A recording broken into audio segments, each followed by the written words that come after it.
Trade channel. Today we're gonna go over Blaize Holding. Blaize is known for edge computing services, semiconductor and platforms. They are currently priced at $1 with a market cap of 134 million. That has come down from $10 to $1 in the last 1 year. It came down from $6 to $1. YTD performance is minus 84%. So let's look at like why this could be a multi-bagger for us. So what they do, in simple words, Blaize builds a programmable energy efficient AI processor and platforms that enables real-time AI processing at the edge rather than on the centralized data centers. So what it means is that if you have a shop where you have video surveillance, you want to process the video in the system itself rather than sending that video signals to the data center and the data center is giving you a signal back. So this is a very simplified version of how Blaize could help you. It could be a series of events that could be tracked through AI. That means like if somebody perform an action A and that results into an action B and so on, what other parameters can be triggered based on the series of these actions. And the beauty of their product is that you can have the custom no code development of these triggers. So as the world is changing, it is becoming more dynamic. People are becoming irrational in different places. You would like to have these kind of solution implemented that helps to mitigate such situation. And I personally believe their solution could be really helpful in controlling the gun violence. So one of the key vision they have is building a smart vision AI powered video analytics for security and traffic monitoring. It also has retail analytics related use cases as well. That's their largest segment with 56 million of euro data science deal. Then they have automotive AI processing for autonomous driving, collision avoidance, and the cockpit intelligence, emerging segments with a large long-term TAM. So this is something which they have not been able to explore or have a backlog order for it. Enterprise computing edge AI acceleration for cloud provider, enterprise customer hybrid AI interface, and real-time analytic application. This is where like they have the Nokia deal, industrial and defense AI solution for the industry. This is where like they could be integrated into your drones and the unmanned planes and so on. So their core thing is their hardware and then software, and then they have the services and partnership. So beauty here is that the software can control how hardware should be processing. So proprietary AI processor, compute card, boards, and integrated system optimized for the AGI workload. And you have your Blaize AI Studio for no-code platform, develop tools, and development framework for simplified AI integration. And these integration can be commercialized and provide a support service and revenue sharing with OEM platforms, just like Toyota or Nokia. Let's look at who are the main players in the edge computing. So Blaize is one of the emerging computing power there. Qualcomm is well known for that. Blaize is pretty energy efficient, so is Qualcomm.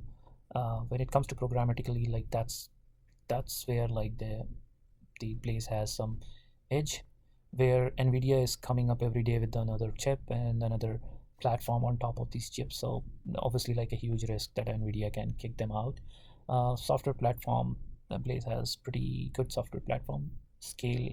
Obviously like these are the giants in this space and they will always have a better and bigger market share and reach. So let's look at their valuation as of today. Obviously like stock has beaten down. It's coming down from $10 to $1 with a market cap coming from billions of dollars to $100 million. Currently they are having a $10 million as a revenue. That's roughly give you a price to sales ratio of almost 10. But they have an expectation of hitting 100 million revenue in 2026. That could be a huge catalyst in 2020. So I'm gonna watch them really closely to see how they are able to fulfill those orders which they have the commitment for. And as of now, it's on the very risky edge where they have the capex very high, and all the contracts are primarily in a very initial stage. That I want to see those commitments are being fulfilled. Then we can think about how we can put money behind it. As you can see, their full year revenue is 15 million, gross profit of 2.2 million, gross margin is 15. These are very minuscule as of now, but they are targeting that they're gonna have hundreds of millions of dollars coming in 2026. So let's look at their recent catalyst. As I was talking previously as well, Nokia partnership. They recently announced a Nokia partnership that helped them to build hybrid AI infrastructure, infra solution across Asia Pacific. Q3 earning beat. They actually reported significant Q3 revenue of almost 12 million. That beats the guidance, obviously. They have a deal with Yota as $56 million deal, the largest customer of AIM. That's almost deploying 250,000 of cameras for smart surveillance. I think it's in UAE. Then they have partnership in India with the Telangana AI Innovation Hub. With the price, another catalyst is that they recently fund themselves with the $30 million. It was in a SPAC again, with similar like MobX, but it's not going great. One thing you will notice that they don't have a huge US customer, which is very unexpected from a US company to have a customer somewhere in UAE, Middle East, and the Asian countries. But that could be a positive as well. These are the places where you may not have the smart solution deployed, and here you have a competition in US. So I'll be tracking these catalysts very diligently to see like if they are meeting these catalysts, and I'll keep posted about their progress as we have more details about company.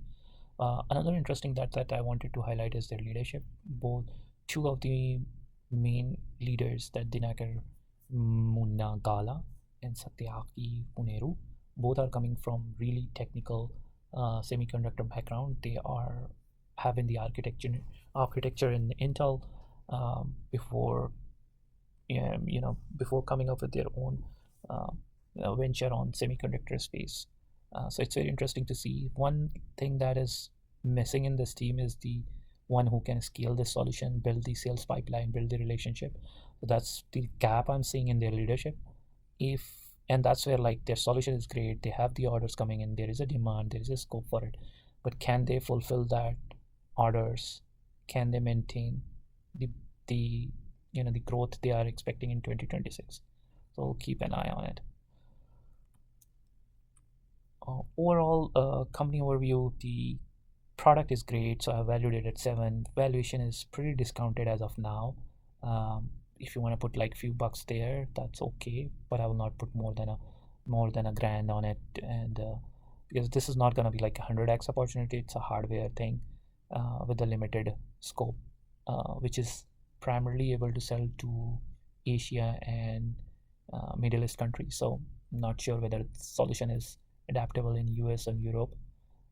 Financial health, they are burning a cash a lot, so not great. Product competition, there is a competition, but they have been able to differentiate themselves with their software platform. Catalyst, there are multiple catalysts coming in, so we have to keep a close eye on this. Leadership, everything is great with the leadership except the sales and partnership related position, which I don't see any leaders coming in that space and expanding this business. So overall, the risk is pretty high since they are burning, and execution risk is there. Sometimes you have your solution, you have your demand, but people are not able to execute on that plan to scale the solution and meet the growth demand. So stay connected with us. We'll be tracking Blaize. They have the earning coming in March, so we'll update these slides and share with you. Thank you.